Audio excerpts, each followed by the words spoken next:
കരിങ്കുന്നം പഞ്ചായത്തിൽ ഇല്യാനിമലയിലെ പുലി വിഷയം ഇന്ന് നടന്ന അവലോകന യോഗത്തിൽ പഞ്ചായത്ത് അംഗങ്ങൾക്ക് ഏറെ തൃപ്തികരമല്ല.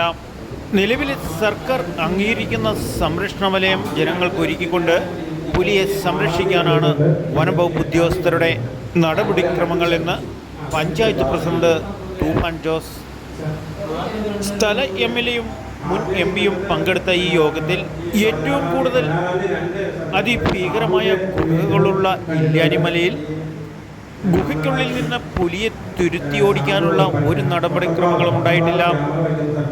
ഏകാശ്രയം ചത്ത കോഴിയെ കെട്ടിത്തൂക്കി കെണി ഒരുക്കുക എന്ന് മാത്രം.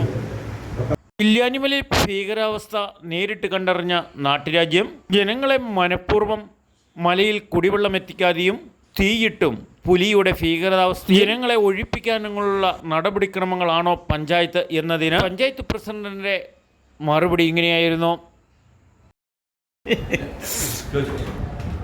നിലവിലെ സാഹചര്യത്തിൽ ഞാനും അവിടെ സന്ദർശിച്ചായിരുന്നു. നിരവധി ഗുഹകളുണ്ട്. ഈ ഗുഹകളെല്ലാം നമുക്ക് സംശയമുണ്ട് ഇതിനകത്തുണ്ടോ ഇല്ലയോ. ഇത് കൂട്ടായ പഞ്ചായത്തിൻ്റെ ശ്രമത്തിലും ഉദ്യോഗസ്ഥരുടെ ശ്രമത്തിൽ ഇതൊന്ന് ചെക്ക് ചെയ്യാനോ അല്ലെങ്കിൽ കണ്ടാൽ അതിനെ മയക്കുവെടി വെച്ച് കൊല്ലാനോ ഉള്ള ഒരു ഇതിലേക്ക് വരാത്ത എന്തുകൊണ്ടാണ് ഞാൻ ചോദിച്ചത്.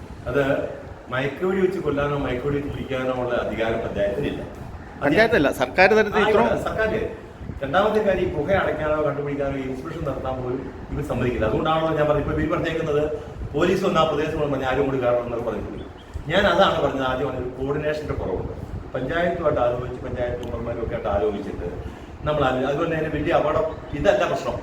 ഈ നാട്ടുപ്രദേശത്ത് പല സ്ഥലങ്ങളും ഭയങ്കരമായിട്ട് കാട് പിടിച്ചേർപ്പെടും. മക്കളൊക്കെ വിദേശത്തേക്ക് പോയി വാർത്തമാരെ കൊണ്ടുപോയി അവിടെ അടയ്ക്കുമ്പോൾ അവിടെ അടയ്ക്കും. അപ്പോൾ പിന്നെ തറക്കത്തിൽ കിടക്കുന്ന സ്ഥലം ഇഷ്ടംപോലെ അതും വരുമ്പോൾ അതിൻ്റെ തുല്യമായിട്ട് കിടക്കുക. അതിനിപ്പോൾ നമ്മൾ ഏറ്റവും അടുത്ത ദിവസം പഞ്ചായത്ത് കമ്മിറ്റി ഒരു തീരുമാനം എടുത്തിട്ട് അതിൻ്റെ ഉടമസ്ഥന്മാർക്ക് നോട്ടീസ് കൊടുക്കും. കാരണം അങ്ങനെ ഒരു നിയമം പഞ്ചായത്ത് ആക്ടിൽ പറയുന്നുണ്ട്.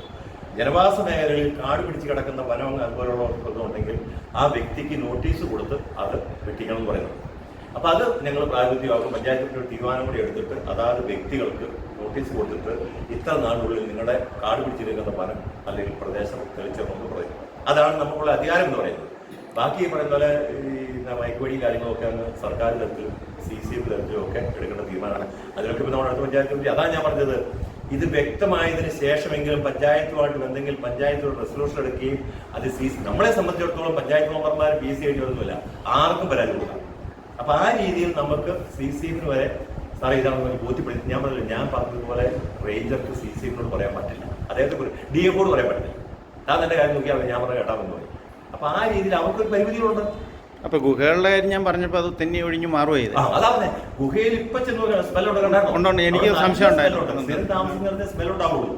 അതെല്ലാവരും പറയുന്നുണ്ട്. ഈ പറഞ്ഞ എല്ലാ ചാനലുകാരും ശരിയാണ്, അവിടെ താമസം പറയുന്നുണ്ട്. അപ്പൊ അവിടെ കൊണ്ടുപോകാനുള്ള ബുദ്ധിമുട്ട്, അവിടെ പുലിയെ കിട്ടിയ കൊണ്ടുവരാനുള്ള ബുദ്ധിമുട്ട്.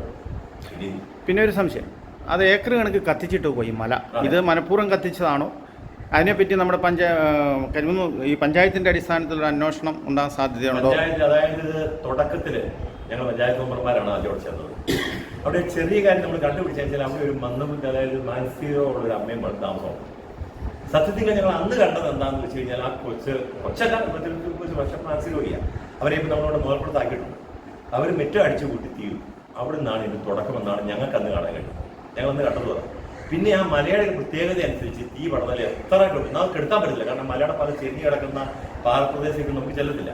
അന്ന് ഇതുപോലെ മഴയില്ല. അപ്പോൾ ഈ തീ പറക്കുമായി. ഈ തെരുവുപ്പുല്ലിലൊക്കെ തീ പിടിച്ച് ഇതിനൊക്കെ പറത്തിട്ട് അടുത്തെത്തിയാളോ നല്ല കരിഞ്ഞിറക്ക സ്ഥലം. ഇവരൊക്കെ വളരെ സജീവമായിട്ട് 5-ാം വാർഡിലൊക്കെ ഏറ്റവും കൂടുതൽ കത്തിയതാ. അപ്പോൾ ആളുകളുടെ സഹകരണത്തോടെ കല്ലിയും കെടുത്തിയൊക്കെ പോകും. രാത്രി എവിടെയും കാറ്റിട്ട് വീണ്ടും കിട്ടും. ആ ഒരു ഗുണമൊക്കെ കിട്ടിയെന്ന് വെച്ചാൽ കുറച്ച് നാശനഷ്ടങ്ങളൊക്കെ വന്നിട്ടുള്ളൂ. കുറെ പ്രൈവറ്റ് തോട്ടങ്ങളൊക്കെ കത്തിപ്പോയെന്നല്ലാതെ ബാക്കി മുഴുവൻ ഇങ്ങനെ വിജനമായി കിടക്കുന്ന സ്ഥലങ്ങളാണ് കൂടുതൽ. അപ്പൊ തീയിട്ടതൊന്നും നമുക്ക് പറയാൻ പറ്റത്തില്ല. പക്ഷെ നാശനഷ്ടങ്ങളൊന്നും വന്നിട്ടില്ല. പക്ഷെ അടിക്കാടൊക്കെ തെളിഞ്ഞു പോകും. അവിടെ താമസിക്കുന്നതുകൊണ്ട് പറയും ഒരു ഭാഗത്തുനിന്ന് ആൾക്കാർ തീയിട്ട് ഞങ്ങളെ ശല്യപ്പെടുന്നു. ഇവിടുത്തെ അടിസ്ഥാനത്തിൽ ഞങ്ങൾക്ക് കുടിവെള്ളം വരെ അവിടെ ഇല്ല. നിലവിൽ ഒരു കുടിവെള്ളം ഇല്ലാത്തതുകൊണ്ട് ഒരുപാട് പേര് അവിടെ നിന്ന് ഒഴിവായി പോയി എന്ന് പറഞ്ഞു. അപ്പോൾ അവിടെ ജനവാസം താമസികം ഉണ്ടാവണം എന്നാണോ അല്ലെങ്കിൽ അവിടുന്ന് ഇല്ലാതെ ജനങ്ങൾ പോകണമെന്നാണോ നമ്മുടെ പഞ്ചായത്തിന്? ഒരിക്കലും പോകണമെന്ന് ആഗ്രഹമില്ല. കാരണം ഞങ്ങളെ സംബന്ധിച്ചിടത്തോളം ഈ പറയുന്ന ആരോപണമുണ്ട്.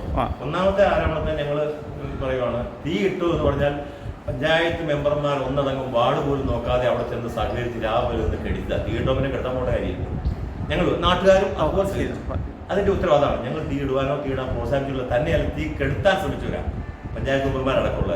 രണ്ടാമത്തെ കാര്യം കുടിവെള്ളത്തിൻ്റെ പ്രശ്നം എന്ന് വെച്ച് കഴിഞ്ഞാൽ അവിടെ എന്ന് വെച്ച് കഴിഞ്ഞാൽ ഒരു ജനകീയ പദ്ധതിയാണ് നിലവിലുള്ളത്. അതിൻ്റെ കറണ്ട് കാശ് അടയ്ക്കേണ്ടത് അവിടുത്തെ ആളുകളായിരുന്നു, കമ്മിറ്റിയൊക്കെ ഉണ്ടാക്കിയിട്ടുണ്ട്. ഇത് ഈ മഴക്കാലമാകുമ്പോൾ അങ്ങ് അടച്ചിടും. പിന്നെ അത് 6 മാസത്തേക്ക് അത് പ്രവർത്തിക്കുക. വീണ്ടും വേനലാകുമ്പോൾ അങ്ങനെ ഈ പല മോട്ടോറുകളും അത് പ്രവർത്തിക്കില്ല.